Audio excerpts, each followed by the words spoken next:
Я Алим Шерзамонов, председатель исполкома форума свободомыслящих Таджикистана. Дамы и господа, основным составляющим институтов демократии, я бы сказал, главным условием существования государства, основанного на воле и изъявлении народа, являются институты гражданского общества. А эти институты создают и развивают свободные граждане, но униженные, лишенные чувства собственного достоинства, всевозможными запретами житель страны не может считаться гражданином.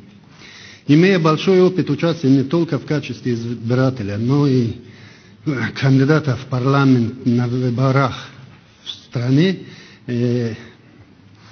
не понаслышке знаю, каково это без существования сильного гражданского общества, свободных средств массовой информации и независимых судов довести свою позицию до избирателя, чтобы заручиться его поддержкой, а затем, получив голоса, суметь отстоять их. В Таджикистане институт выборов и референдумов полностью дискредитирован.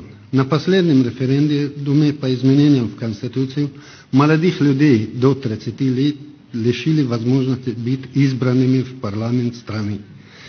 Вместе с тем, как тут говорили, снизился возрастной ценз для президента.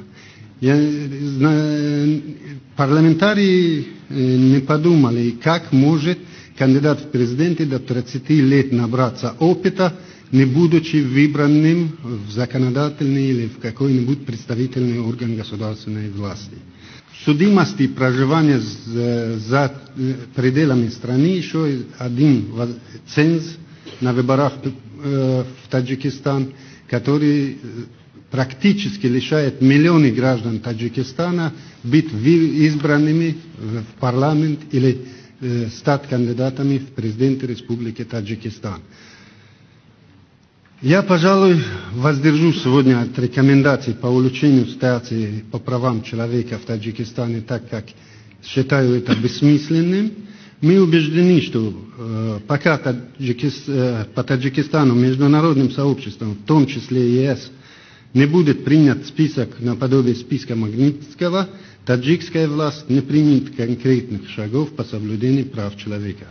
Мы требуем от таджикского правительства освобождения всех политзаключенных, поскольку нельзя говорить о выборах и других правах, когда в стране есть политзаключенные.